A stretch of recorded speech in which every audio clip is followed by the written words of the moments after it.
Hello students of class 6. Today we will continue with a lesson from history, chapter 15. Well, in the previous class we have learned about Chandragupta Maurya, who was the founder of Mauryan Empire here, along with Chanakya or Kautilya, whatever it may be. And he was succeeded by his son Bindusara and then Ashoka. Okay, during the time of Ashoka, Kalinga War happened. Kalinga War was fought, and because of this Kalinga War, Ashoka also he founded Dhamma, not necessarily a religion. It was the Dharma which was known as Ashoka's Dhamma, and we also have seen together the Mauryan administration.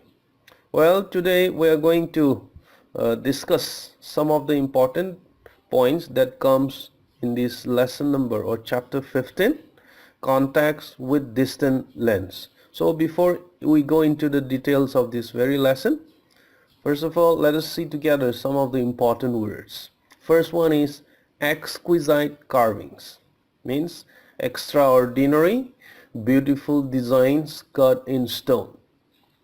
Indochina, territories covered by modern Vietnam, Cambodia and Laos. Satrapy, a province under the Persian ruler whose name was Darius or Dara I.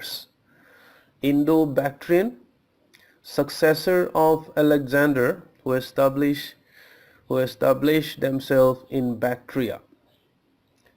Byzantine Empire, East Roman Empire, which flourished from 330 to 1453 AD. Well, let's go to the Sangam literature. Sangam literature, it flourished in South India during the time or during the post-Mauryan Empire, or we can say during pre-Gupta period. Okay, so Sangam literature is basically the collection to the works of the ancient Tamil poets. There were so many Tamil poets in South India here, right here. And this Sangam literature deals with love, war, governance, trade and bereavement.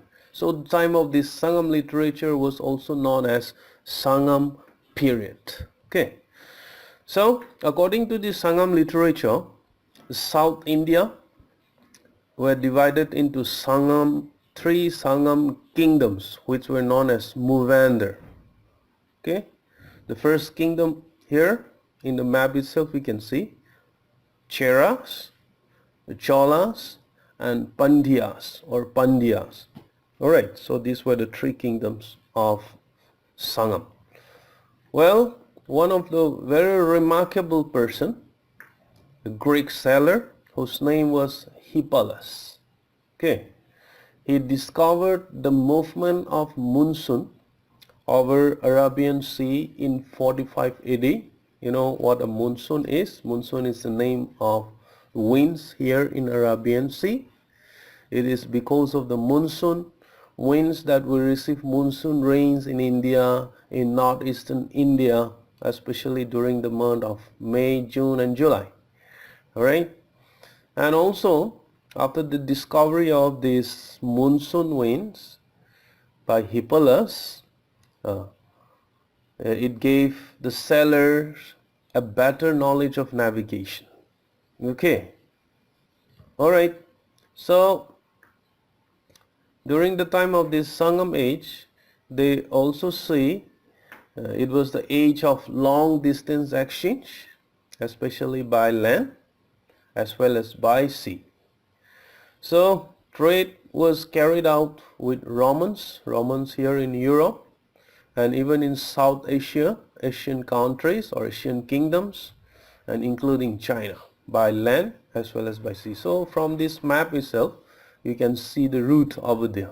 Okay, so during that time or during the early Christian era in the first century AD, this China, the country China or the kingdom China was connected with several routes, okay, by India, so to say. India and China were quite related at the time.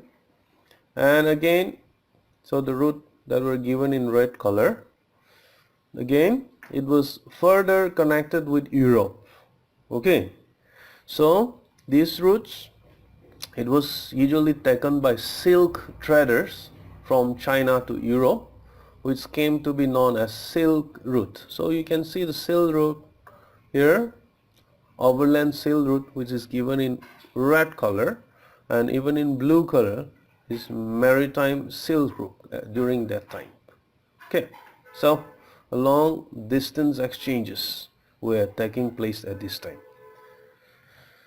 And after Mauryan kingdoms in the north, especially we have the Pandyas, Chaulas and all, we have already learned about that. So during that time, Mauryan kings were defeated, or they were toppled by these Sungas.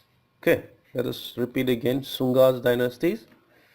And after these Sungas, the Indo Greeks, or what we call as Greco-Bactrian, they establish their rules in India. Even from the map you can see it here, Indo Greek kingdom.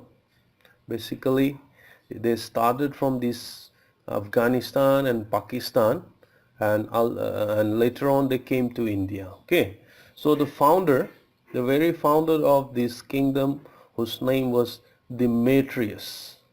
Okay, you can see from the picture here, he founded the kingdom. But during the time of when Demetrius founded the kingdom was confined only to this Punjab and Sindh in Pakistan. India was not included. Alright, only the Punjab, the state of Punjab was included, but only the darker blue that has been shaded here. But when his son Menander, he succeeded his father Demetrius, he extended up to Pataliputra, which is in Patna here, and even in the south up to Ujjain, like Shimela, Barigaza, Ujjain and all. Okay, so Menander, he was so to say, he was one of the so to say admirer of this Buddhism. So during his time there were Malinda Panho. Let us repeat again, Malinda Panho. It was a book. This book was written during the time of Menander, and this Malinda Panho, it was a discussion, just a discussion between Menander and Nagasena. Nagasena, he was one of the Buddhist teacher at the time. Okay, so you can see from the picture, this is Nagasena, a Buddhist teacher. And this Menander also, he was the first king to issue gold coins. So you can see gold coins here. His picture was inscribed in this very coin. And not only that, when this Greco-Bactrian, they came in contact with India, they emerged an art, okay, Indo Greeks art, which was known as Gandhara arts. Let us repeat again, Gandhara art, in which the theme of that very art is the Indian style, the Indian's theme, and the style is Greek. So that type of a mixture of Indian and Greeks, Indo-Greek styles of art was emerged, which was known as Gandhara art. Don't forget that. But ultimately, Indo-Greeks kingdoms or Indo-Greeks empire, it disappeared around 10 AD. After 10 AD, they were not heard anymore, but they were rather replaced by another new ruler or new dominance, political dominance known as Sokkas.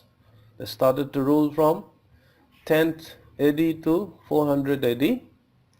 Basically they replaced these Indo-Greeks, okay, Sokkas. And these Sokkas were basically of Scythian race. It came from Central Asia. They have a political dominance over Madura here, in UP, Ujjain, Taxila, Malwa and Kathiawar. Okay, one of the famous king of these sagas was Rudra Daman the First. Let us repeat again. Rudra Daman the First. He was the famous king of these sagas, and one of the remarkable work that he has done was that Sudarsena Lake, which was in Gujarat, was repaired by this Rudra Daman the First. Okay, so after these sagas, the Parthians, they came from Iran. They replaced this Sokkas dynasty, especially in the northwestern part of India. One of their famous king was Gondophares. Let us repeat again. Gondophares was the famous king of these Parthians. And again, after Parthians, Kushanas was another dynasty. Actually, basically, they were one of the most powerful of 5 Yuki or Yuchi tribes of Central Asia. Okay, basically they were tribes from Central Asia. And if you look at the map here, they controlled the Indus Basin in Pakistan and also the upper and middle Gangetic basins of India. Okay, one of their famous king here in the picture, whose name was Kanishka. He was a very famous, and he established his capital as Peshawar, or it was also known as Purushapura. Once again, Purushapura. Peshawar was known as Purushapura, which is located in Pakistan. And not only that, this Kanishka, he started this Saka era in 78 AD. He was also a great patron. Patron means guardian of this Mahayana Buddhism. Mahayana is one of the denomination or one of the sect of this Buddhism. Another sect is known as Hinayana. Alright, so during the time of this Kanishka, Buddhism was spread to several countries and different places. So let us see the spread of Buddhism. This Buddhism religion was founded by Buddha. So during the time of Buddha, it was confined to Koshala as well as Magadha. You know where the place where, you know.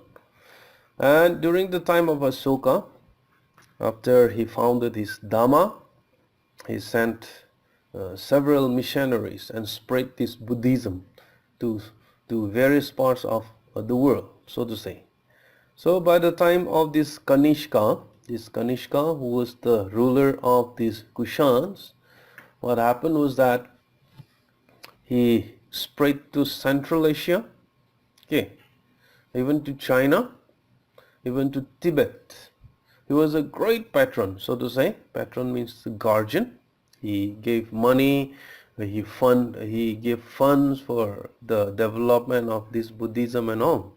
He was a firm believer of this Mahayana, this Kanishka.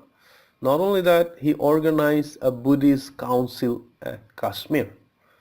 Buddhist council means that was the first Buddhist council, the first meeting, so to say, the meeting of all the Buddhists of the world, from South Asia, from China, from Tibet, wherever it may be. Okay, during the time of that meeting or during the time of that council, it was presided by a Buddhist monk whose name was Vasumitra. Let us repeat again, Vasumitra. And this Vasumitra was assisted or helped by one of the assistants whose name was Aswagosha. Okay, so these are some of the important points of lesson number 15.